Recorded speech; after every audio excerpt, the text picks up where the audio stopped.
성경 요나서 1장 11절에서 17절 말씀입니다. 요나서 1장 11절에서 17절 말씀.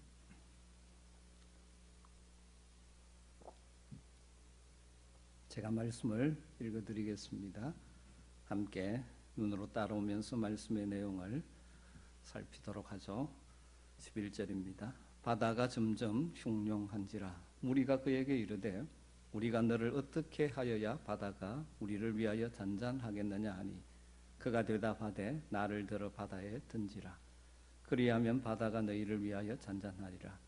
너희가 이 큰 폭풍을 만난 것이 나 때문인 줄을 내가 아노라 하니라. 그러나 그 사람들이 힘써 노를 저 배를 육지로 돌리고자 하다가 바다가 그들을 향하여 점점 더 흉룡함으로 능히 못한지라.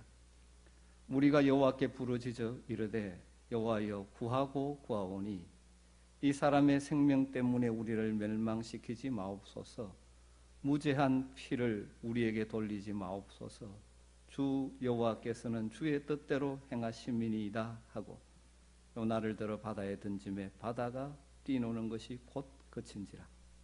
그 사람들이 여호와를 크게 두려워하여 여호와께 제물을 드리고 서원을 하였더라. 여호와께서 이미 큰 물고기를 예비하사 요나를 삼키게 하셨으므로 요나가 밤낮 3일을 물고기 뱃속에 있으니라. 아멘. 여러분, 이번 한 주간 지나시면서 어떤 찬송을 많이 부르셨습니까? 저는 기도할 때마다 믿음의 눈들어 주를 보니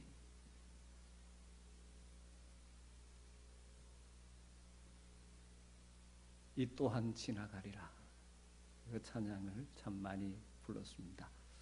하나님께서 속히 이 119로 인한 고통으로부터 통과해서 주님의 평강을 다시 누리고 예배하는 그날이 오기를 소망하며 믿음의 눈을 들고 주님의 일하심을 기대하면서 기도하고 있습니다. 사랑하는 성도 여러분, 더 간절히 기도하는 저와 여러분 되기를 간절히 소망합니다.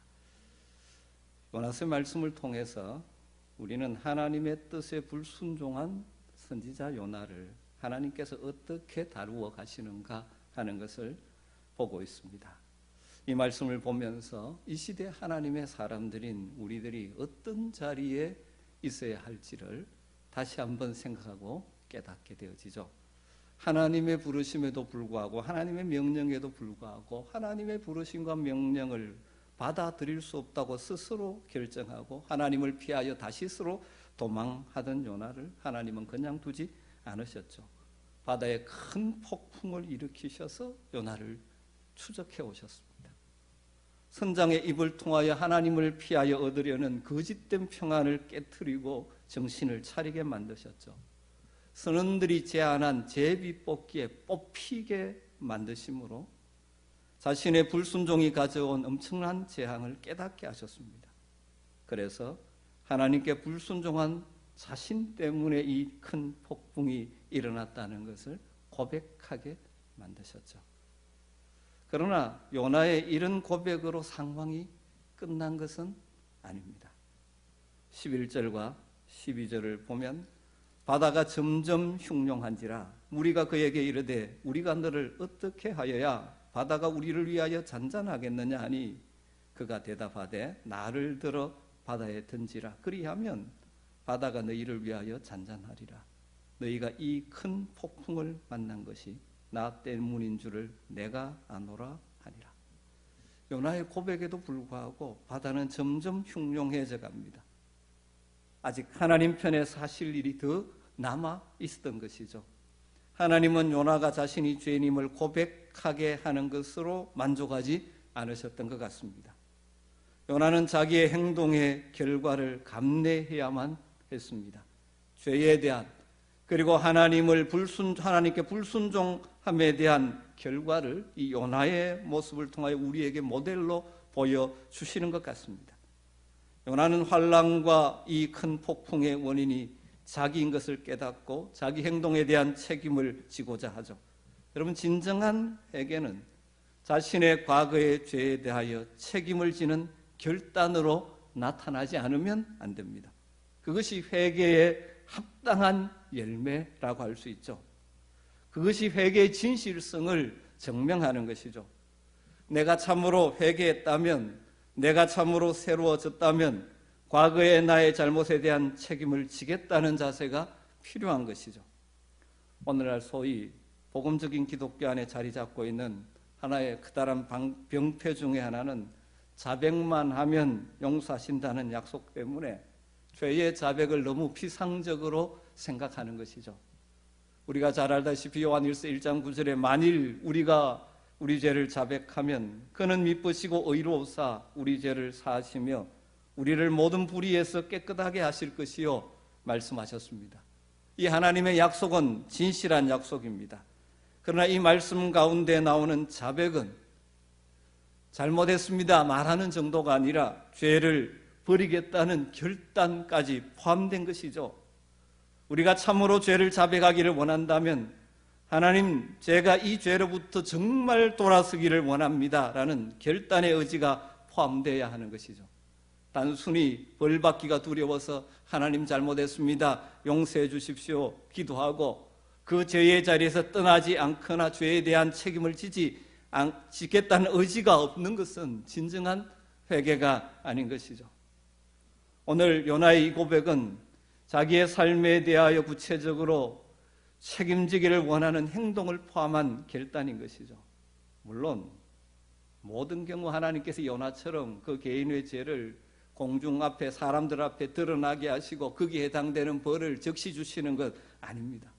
그러나 이런 사건을 보면서 우리가 하나님께 불순종한다는 것이 얼마나 무서운 것인가 하는 것을 알아야 되죠. 신약에 보면 예수님께서는 특별히 요나의 사건을 무엇에 적용하고 계십니까? 자신의 죽음과 사흘 만의 부활에 대한 하나의 표징으로 인용하고 있습니다. 바로 예수님의 죽음은 모든 인생들의 죄값을 대신 치르는 것이죠. 요나가 바다 속에 던져지는 것은 바로 죄의 삭슨 사망이라는 사실을 하나의 표본으로 해석할 수 있다는 것이죠. 그리고 또 한 가지는 죄에 대한 죽음은 그 다음 무엇로 이어집니까? 영광의 부활로 이어지는 것입니다. 죄에 대하여 죽을 때 다시 살게 되는 것이죠. 나를 들어 바다에 던지라, 이런 요나의 제안도 죄의 삭슨 사망이라는 영적인 진리를 드라마틱하게 그리고 예언적으로 드러내는 말이라고 해석할 수 있는 것이죠. 여러분, 우리가 죄에 대하여 죽는 것이 진정한 은혜를 덧입는 길입니다. 하나님의 뜻을 따르지 않고 하나님을 거역하고 걸어가는 그 걷던 죄인은, 그 죄인의 삶은 반드시 바다에 수장되어야 하는 것이죠. 하나님은 거룩하신 하나님이십니다. 그래서 죄를 관가하지 않으십니다. 그런데 우리 그리스도인들은 모두 죄에 대하여 죽은 자들이죠. 예수님이 우리들의 죄 때문에 십자가에 못 박히심으로 그를 믿음으로 우리는 그와 함께 죽은 자들이죠. 그 결과 우리들의 죄는 용서되고 하나님의 자녀로 새로운 피조물로 다시 살아나게 된 것입니다. 그래서 우리 성도들은 그 이후로 주님을 우리 인생의 주인으로 모시고 사는 것이죠. 그래서 성도임에도 불구하고 자기 뜻대로 살려고 하거나 하나님의 말씀에 불순종하는 것은 하나님의 주인 되심을 도전하는 반역 행위와 같은 것입니다. 다르게 말하면 요나의 다시스 행위죠. 그런 요나는 바다 속에 던져져야 하는 것입니다. 죽지 않은 죄인이 펄펄 살아서 하나님을 반항하는 한 파도는 점점 그치러 갈 수밖에 없습니다. 사랑하는 성도 여러분, 혹시라도 여러분의 삶 가운데 하나님께 불순종하고 걸어가고 있는 다시스 행위라고 평가할 요소는 없습니까? 그렇다면 나를 들어 바다에 던지라고 말해야 합니다. 죄에 젖은 불순종의 자아를 갈보리 바다에 던지셔야 합니다. 십자가에 자신의 죄를 못 박는 자만이 부활의 새 생명을 지니고 살게 되는 것입니다. 선원들은 요나로부터 재앙의 원인이 자신이므로 나를 들어 바다에 던지라는 제안을 받고 어떻게 합니까? 힘껏 노를 저 어쨌든 요나를 살려보려고 시도하죠. 13절 말씀입니다. 그러나 그 사람들이 힘써 노를 저 배를 육지로 돌리고자 하다가 그랬더니 파도가 점점 더 거칠어집니다. 11절에 바다가 점점 흉룡했다 그렇게 되는데 여기 와서는 점점 더 흉룡해졌다라고 말합니다. 13절의 시작이 뭡니까? 그러나로 시작되죠. 요나스의 그러나가 자주 등장하죠. 하나님이 명령하셨는데 그러나 요나가 불순종했다. 그러나 요나는 여호와의 낯을 피하여 도망했다. 그러나 요나는 뱀이 창으로 내려가 잠들었다.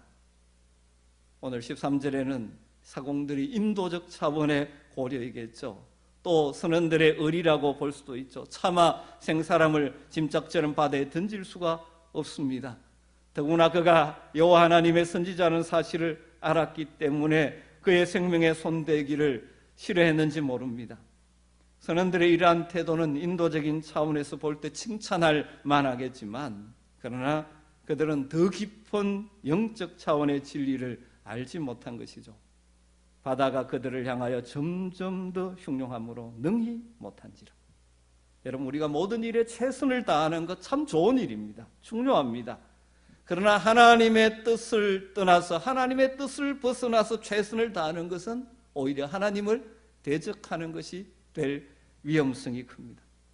하나님의 뜻에 대해서 무지한 상태에서 아무리 힘써 노를 저어도 바다는 점점 더 흉룡해질 따름인 것이죠.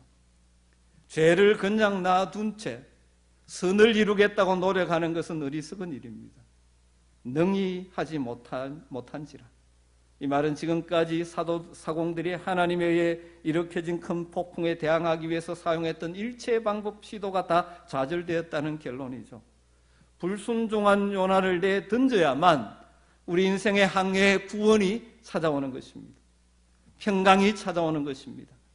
하나님께 대한 불순종의 모습을 꼭꼭 감추어 두고 인생의 풍랑을 헤치며 노를 젓고 있는 모든 시도는 실패하고 말 것입니다.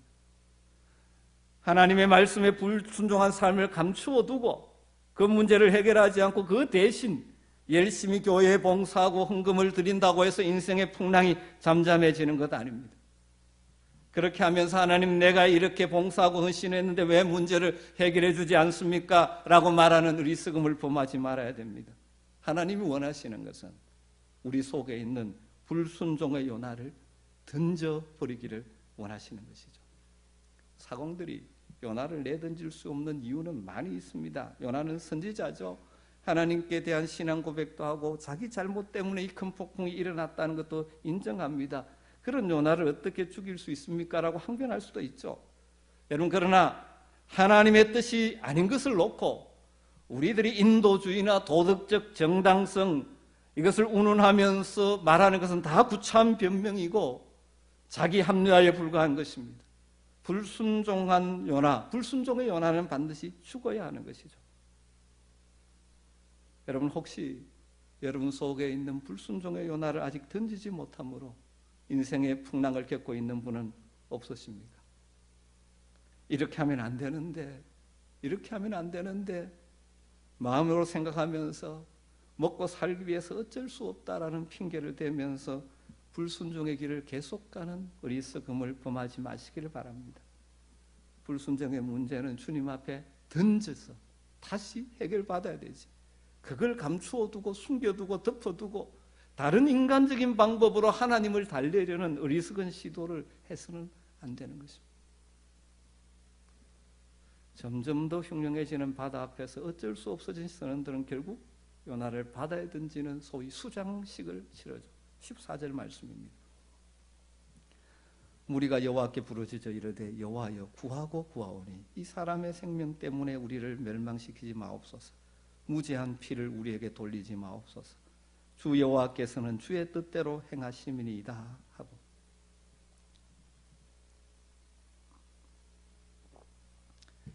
이 무리들은 처음 바다에 풍랑이 일기 시작했을 때 그들은 저마다 각기 자신의 신들을 불렀죠. 그들은 자기의 종교를 통해서 이 환난으로부터 벗어나기를 원했습니다. 그러나 그들은 요나의 고백을 통해서 이 상황에서 여호와 하나님께서 역사하신다는 사실을 더 이상 피할 수가 없었습니다. 그들은 이 역사가 하나님의 손안에 있다는 사실도 알았습니다.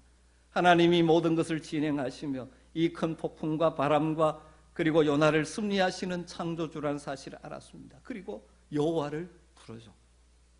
무신론자였던 다신론자였던 범신론자였던 할 것 없이 다 지금 여호와 하나님을 부릅니다. 요나의 솔직한 회개와 결단이 주변 많은 사람들로 하여금 하나님을 깨닫도록 인도한 것이죠. 오늘 본문에서 요나가 이 환난에 대해서 이 큰 폭풍에 대해서 자신이 아무런 책임이 없다고 우겼다면 이런 부흥이 일어나지 않았을 것입니다. 그러나 자신의 잘못으로 이 모든 어려움이 찾아왔다는 것을 고백하고 그것에 대해 책임지려는 결단을 하는 요나를 보고 그들은 요나의 하나님이 참으로 살아계신 분임을 알았습니다. 그래서 과거에는 하나님과 아무런 상관없던 자들이 이제 입을 열어서 그들이 여호와를 부르는 거죠. 14절에 여호와께 부르짖어 여호와여 구하고 구하노니 마지막 그 부분에 가면 주 여호와여 이렇게 부르고 있습니다. 15절 16절을 또 계속해서 보시죠. 요나를 들어 바다에 던지매 바다가 뛰노는 것이 곧 그친지라 그 사람들이 여호와를 크게 두려워하여 여호와께 제물을 드리고 서원을 하였더라. 이 선원들이 요나를 던짐으로 잔잔하게 된 바다를 보고 여호와를 크게 두려워합니다. 자기들 눈앞에 일어난 이 기적이 무엇보다도 하나님이 바다와 육지를 지으신 창조주로서 자연계를 장중에 지고 계신다는 확증이었죠. 뿐만 아니라 폭풍의 원인이 과연 요나 선지자였다는 것과 그를 던지는 것이 하나님의 뜻이었다는 것이 드러났죠. 이 사실들은 선원들에게 여호와에 대한 중요한 속성을 가르쳐 주었습니다. 하나님은 큰 폭풍을 일으키기도 하시고 평정케도 하시고 불순종의 종을 끝까지 추적하시는 거룩한 분이셨습니다. 그러나 일단 죄의 요인이 제거되면 다시 평정을 회복시켜 주시는 자비로우신 분이었습니다. 과거에 그들은 거짓되고 헛된 우상을 숭배하던 자들이었죠. 그런데 진짜 신은 여호와 하나님임을 깨닫게 되었습니다. 그래서 그들이 여호와께 제물을 드리고 서원을 했다고 말합니다. 배에 탄 이 무리들 선원들이 한 서원이 어떤 종류인지 본문에 분명하게 나타나고 있지 않지만 아마 헛된 신을 버리고 구원의 여호와를 숨기겠다는 감사와 예배의 서원이었을 것으로 추정합니다. 한마디로 그들은 그 구원의 사건 앞에서 여호와께 할렐루야를 외친 것이죠. 여러분 그들이 탔던 배는 생사가 오고 가는 큰 폭풍의 배였습니다. 그러나 이제는 잔잔한 물결을 타고 순항하면서 하나님을 예배하는 경건한 예배선이 되었습니다.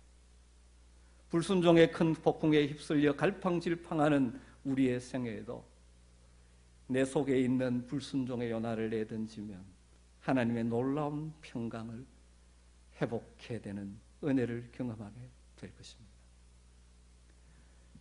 우리는 여기서 하나님의 신비한 섭리 한 가지를 발견하게 됩니다. 요나가 하나님을 피하여 달아난 이유가 무엇입니까? 악한 니느웨 이방인들에게 하나님의 진리를 전해주고 싶지 않았기 때문입니다. 그런데 결국 지금 여기 요나가 뭘 하고 있습니까? 요나를 통해서 하나님은 이방인들에게 하나님을 알리고 있습니다. 요나를 통해서 하나님을 몰랐던 이방인 선원들이 하나님 여호와 이름을 부르고 하나님께 예배하게 되어지는 것이죠.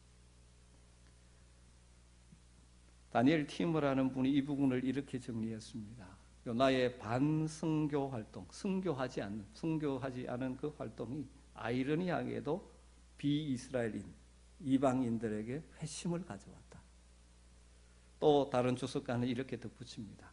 이것은 하나님의 주권에 대한 이 책의 교훈을 더 깊이 깨닫게 해준다. 하나님은 하고자 하시는 일을 하시고야 만다. 하나님은 하고자 하시는 일을 하시고야 만다. 사랑하는 성도 여러분, 그렇습니다. 하나님이 하시고자 하는 일은 반드시 하시고야 마시는 분이십니다. 그러므로 우리는 하나님의 뜻에 불순종함으로 고통을 당하는 요나와 같은 삶을 살아서는 안 되죠.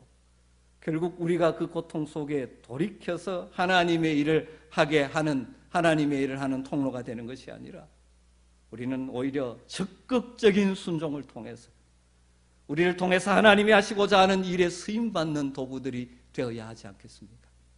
저는 우리 아멘교회 성도들이 하나님의 이런저런 그것을 불순종을 꺾으시는 하나님의 손길을 통해서 하나님의 일을 하는 자리에 오는 것이 아니라 적극적인 순종을 통하여 하나님이 하시고자 하는 일에 쓰임받는 복된 성도들이 되기를 주임으로 축복합니다.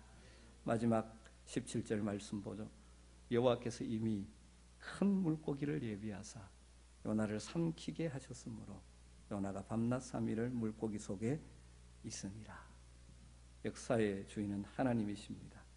요나가 자기의 모든 행동에 대해서 책임 있는 응답을 하자 하나님께서는 이미 뭘 해놓고 계십니까? 물고기를 예비해놓고 계시는 것입니다.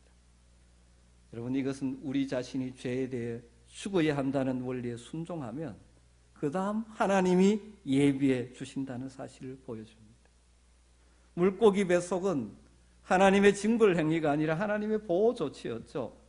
자기를 부정하고 자가 중심의 삶을 포기하고 하나님의 뜻에 뛰어드는 것, 이것이 새로운 원리에 따라 사는 삶의 출발입니다. 우리는 각종 문제에 봉착했을 때 하나님의 뜻에 맡기지 못하고 하나님으로부터 빠져나가려고 애쓰는 때가 종종 있습니다. 요나는 기적의 몸을 던졌죠. 물고기 뱃속은 결코 유쾌한 것은 아닙니다. 하지만 하나님의 앞으로 하실 일들을 고려해 본다면 얼마나 하나님의 은혜로운 조치, 놀라운 조치입니까? 하나님은 불순종한 그의 자녀, 그의 백성을 그냥 버려두는 무관심한 아버지가 아닙니다. 믿지 않는 자들은 그냥 버려두시지만 하나님의 택함받은 자녀들이 불순종할 때 그냥 버려두지 않으시는 분이죠. 뜨거운 관심을 가지고 때로는 큰 폭풍으로, 때로는 인생의 막대기로 징계하시기도 하시면서 찾아오십니다. 그렇지만 그 훈련, 단련의 과정은 단순히 고생시키는 것이 목적이 아니라 탕자의 귀향을 목표로 하고 있는 것이죠. 요나서 1장에서는 우리는 두 개의 손을 가지고 계시는 하나님을 만나게 됩니다. 하나는 큰 폭풍을 일으키는 하나님의 손이죠. 또 하나는 물고기를 예비하셔서 구원하시는 구원의 손입니다. 큰 폭풍으로 요나를 찾아오시고 다시 회복시키시는 하나님, 그리고 물고기를 준비해 놓고 그 길을 예비해 놓고 계시는 분. 또 다르게 표현하면 우리는 하나님의 두 개의 얼굴을 만나게 되죠. 하나는 큰 폭풍으로 찾아오시는 진노의 모습의 하나님, 또 하나는 사랑이 가득한 아버지의 모습이죠. 하나님은 한 손에 때로는 큰 폭풍을, 다른 한 손에는 큰 물고기를 붙잡고 계시는 것입니다. 정리하십시다. 우리 하나님은 역사의 주인이십니다. 하나님은 지금도 일하고 계십니다. 우리가 그 하나님의 뜻을 다 알지 못해서 때로는 힘들 때도 많지만 분명한 것은 하나님께서 지금도 일하고 계신다는 사실입니다. 하나님의 낯을 피하여 도망가는 것만큼 어리석은 것은 없습니다. 하나님의 뜻에 불순종한 자리에 있는 내 삶의 요나를 던지지 못하고 끊지 않고 있는 동안 우리의 삶의 폭풍은 끊이지 않을지도 모릅니다. 사랑하는 성도 여러분, 하나님의 낯을 피하려 하지 마십시오. 하나님의 뜻에 불순종한 자리에 머물러 있지 마십시오. 하나님은 반드시 하나님이 하실 일을 이루십니다. 그러기에 나를 통하여 이루시기를 원하시는 하나님이 주신 사명을 무시하지 마십시오. 하나님은 어떻게 하든지 택함받고 구원받은 우리의 자녀들은 결국은 하나님의 백성답게, 하나님의 자녀답게, 그리고 하나님 주신 사명의 자리에, 순종의 자리에 있게 만드시는 분이십니다. 큰 고통을 통하여 그 자리에 가는 것이 아니라 적극적인 순종을 통하여 지금도 역사하시는 하나님의 손에 쓰임받는 저와 여러분 되기를 간절히 주의 이름으로 축복합니다. 우리가 이해할 수 없는 부분이 많이 있지만 하나님을 신뢰함으로 다 맡기고 현재 내가 듣고 순종해야 될 그 말씀에 적극적으로 순종하며 살아가는 여러분 되시길 주의 이름으로 축복합니다. 혹시라도 불순종의 연화가 여러분의 삶에 남아있다면 주님의 십자가 앞에 던져 버리시기를 주의 이름으로 축복합니다. 새로운 부활의 역사로 우리를 회복시켜 주실 것입니다. 기도하겠습니다. 하나님, 우리의 죄악된 불순종의 모습을 결국 꺾으시고 우리를 통하여 하나님의 뜻을 이루시기를 원하시는 하나님을 이 시간도 말씀을 통해 바라봅니다. 성령님 찾아오셔서 우리 속에 혹시 요나와 같은 불순종의 모습이 없는지를 돌아보게 하시고 깨닫게 하시고 혹시 있다면 갈보리 십자가 앞에 다 던지게 하여 주시옵소서. 그리고 이제는 적극적으로 순종의 발걸음으로 꼭 이루고야 마시는 하나님의 뜻의 도구로 다 쓰임받는 하나님의 자녀들 되게 하여 주시기를 간절히 원합니다. 참 이 어두운 세상 속에 살면서 우리도 모르게 하나님의 뜻보다는 세상의 소리를 듣기를 좋아했던 우리들을 긍휼히 여기시고 우리의 죄를 용서하시고 우리가 당하는 고통과 이 땅의 어려움으로부터 우리를 회복시켜 주시옵소서. 예수님의 이름으로 기도드리옵나이다. 아멘. 이 시간 찬송가 407장을 부르면서 주님 앞에